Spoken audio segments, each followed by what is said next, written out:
আজ আমরা একটি উত্তম চরিত্রের গল্প শুনব। চলুন তাহলে কথা না বাড়িয়ে শুরু করা যাক। সুদূর এক শহরে নির্মলা নামে এক বুদ্ধিমতী ও উদার কন্যার জন্ম হয়েছিল। নির্মলা এক ধনী ও সম্ভ্রান্ত পরিবারের সন্তান ছিলেন। তার বাবা ছিলেন শহরের একজন বিশিষ্ট ব্যবসায়ী, যিনি সততা ও ন্যায়পরায়ণতার জন্য সবার মাঝে পরিচিত ছিলেন। নির্মলার মা ছিলেন দানশীল ও ধর্মপরায়ণা, যিনি সবসময় সন্তানদের সঠিক পথে চলার এবং সমাজের অসহায়দের সহায়তা করার শিক্ষা দিতেন। নির্মলা ছোটবেলা থেকেই তার মায়ের সাথে থেকে মানুষের সেবা করতে শিখেছিলেন। প্রতিদিন তার মা দরিদ্রদের জন্য খাবার তৈরি করতেন এবং ঘরের অর্ধেক খাদ্য দরিদ্রদের মধ্যে বিতরণ করতেন। নির্মলা তার মায়ের সাথে বাজারে যেত এবং তার মা দরিদ্র মানুষদের খুঁজে বের করে তাদের জন্য প্রয়োজনীয় খাদ্য কিনে দিতেন। নির্মলার মায়ের মুখে সন্তুষ্টির হাসি দেখে নির্মলাও দানের আনন্দ অনুভব করতে শিখেছিল। তার মায়ের কাছ থেকে শোনা উপদেশগুলো তার মনে গভীরভাবে প্রভাব ফেলেছিল। দিন দিন নির্মলার মধ্যে মানবপ্রেম ও সহানুভূতির গুণাবলী বৃদ্ধি পেতে লাগল। নির্মলার শহরটি ছিল একটি প্রাচীন ও সমৃদ্ধ নগরী, যেখানে ধনী গরিবের বৈষম্য ছিল বেশ প্রকট। সমাজের একটি অংশ ছিল অত্যন্ত ধনী, যারা ব্যবসা বাণিজ্য ও জমি থেকে বিপুল সম্পত্তির মালিক ছিল। অন্যদিকে শহরের একটি অংশ ছিল দরিদ্র, যাদের কাছে প্রতিদিনের খাবার জোগাড় করাও কঠিন ছিল। নির্মলার পরিবার সমাজের উঁচু স্তরের মানুষের অন্তর্ভুক্ত ছিল। তাদের সামাজিক মর্যাদা ছিল অনেক উঁচু।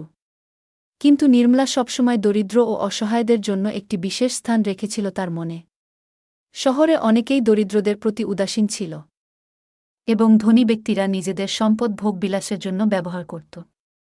কিন্তু নির্মলা এই বৈষম্যের প্রতি গভীর দুঃখবোধ করত এবং সমাজের এই অসাম্য দূর করার জন্য নিজের জীবন উৎসর্গ করতে প্রতিজ্ঞাবদ্ধ হল। একদিন নির্মলা তার মায়ের সাথে বাজারে গিয়েছিল।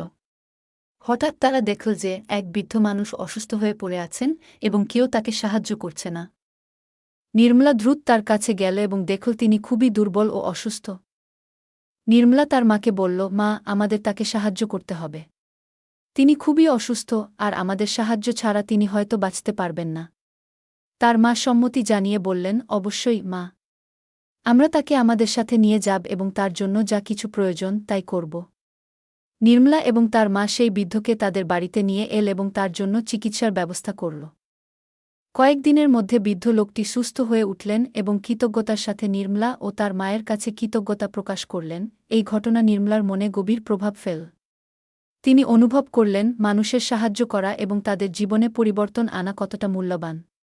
এরপর থেকে নির্মলা তার জীবনের প্রতিটি মুহূর্ত দরিদ্র ও অসহায় মানুষের জন্য উৎসর্গ করার সিদ্ধান্ত নিলেন। নির্মলার দানের কাজ সহজ ছিল না। শহরের ধনী ব্যক্তিরা তাকে নিয়ে সমালোচনা করত এবং বলত যে সে তার পরিবারের সম্পদ নষ্ট করছে। তার এই কাজ আমাদের সমাজের ধনীদের সম্মানহানি করছে।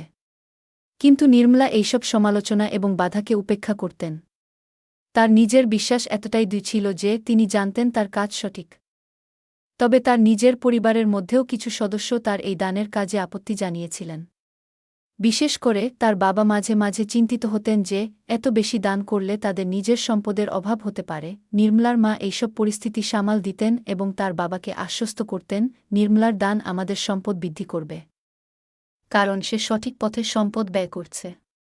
নির্মলা এইসব চ্যালেঞ্জের মোকাবিলা করে তার দানের কাজ অব্যাহত রাখলেন। তিনি সমাজের প্রতি নিজের দায়িত্ব পালন করে শান্তি খুঁজে পেতেন এবং দৃঢ়ভাবে বিশ্বাস করতেন যে তার কাজ সঠিক। একদিন শহরে এক ভয়াবহ দুর্ভিক্ষ দেখা দিল। খাদ্যের অভাবে মানুষ দিশেহারা হয়ে পড়েছিল। বাজারে খাদ্যদ্রব্যের দাম ছিল অত্যধিক এবং অনেকেই না খেয়ে দিন কাটাচ্ছিল। নির্মলা এই পরিস্থিতি দেখে অত্যন্ত মর্মাহত হলেন। তিনি ঠিক করলেন যে তার পরিবারের খাদ্যভাণ্ডার থেকে যতটুকু সম্ভব তা দরিদ্রদের মধ্যে বিতরণ করবেন। নির্মলা তার বাবার কাছে গিয়ে বললেন, বাবা, আমাদের খাদ্যভাণ্ডার থেকে কিছু অংশ দরিদ্রদের মধ্যে বিতরণ করতে চাই। তারা না খেয়ে মরছে, আর আমরা এত খাবার ভাণ্ডারে জমিয়ে রেখেছি। তার বাবা কিছুটা দ্বিধায় পড়লেন, কিন্তু নির্মলার দৃঢ়তা দেখে রাজি হলেন। নির্মলা এবং তার মা মিলে খাদ্য বিতরণ শুরু করলেন এবং অল্প কিছুদিনের মধ্যেই শহরের দরিদ্র মানুষেরা তার এই দানের জন্য তাকে আশীর্বাদ করতে লাগল। নির্মলা দরিদ্রদের জন্য একটি অন্নক্ষেত্র স্থাপন করলেন, যেখানে প্রতিদিন অসংখ্য দরিদ্র মানুষ বিনামূল্যে খাবার পেত। তার এই কাজ শহরের অন্যান্য ধনী মানুষদেরও অনুপ্রাণিত করল এবং তারা সবাই একযোগে দরিদ্রদের সাহায্য করতে এগিয়ে এল। নির্মলার জীবনের শেষ অধ্যায় ছিল শান্তিময়। তিনি তার জীবনের প্রতিটি মুহূর্তই মানুষের কল্যাণে নিবেদিত করেছিলেন। তার মৃত্যুর সময় শহরের প্রায় প্রতিটি দরিদ্র পরিবারই তার জন্য প্রার্থনা করছিল। তার মৃত্যুর পর শহরের লোকেরা তাকে গভীর শ্রদ্ধা ও ভালোবাসার সাথে স্মরণ করত। নির্মলার দ্বারা প্রতিষ্ঠিত অন্নক্ষেত্র চালু ছিল আরও অনেক বছর, এবং তার দানের কাজগুলো পরবর্তীকালে শহরের অনেক ধনী পরিবারই অব্যাহত রেখেছিল। নির্মলা তাদের জন্য একটি জীবন্ত উদাহরণ হয়েছিলেন। নির্মলার জীবনের এই গল্প আমাদের শেখায় যে দানশীলতা, মানবপ্রেম এবং সহানুভূতি একজন উত্তম চরিত্রের অন্যতম গুণ। নির্মলা শুধু তার সম্পদ নয়, তার জীবনও মানুষের কল্যাণে ব্যয় করেছিলেন। সমাজের উন্নতি এবং শান্তি প্রতিষ্ঠার জন্য আমাদের প্রত্যেককেই তার মতো হতে হবে, যাতে আমরা সকলেই সমাজের জন্য কল্যাণ বয়ে আনতে পারি। নির্মলার জীবনের গল্প একটি আদর্শ, যা প্রজন্মের পর প্রজন্মকে অনুপ্রাণিত করে যাবে।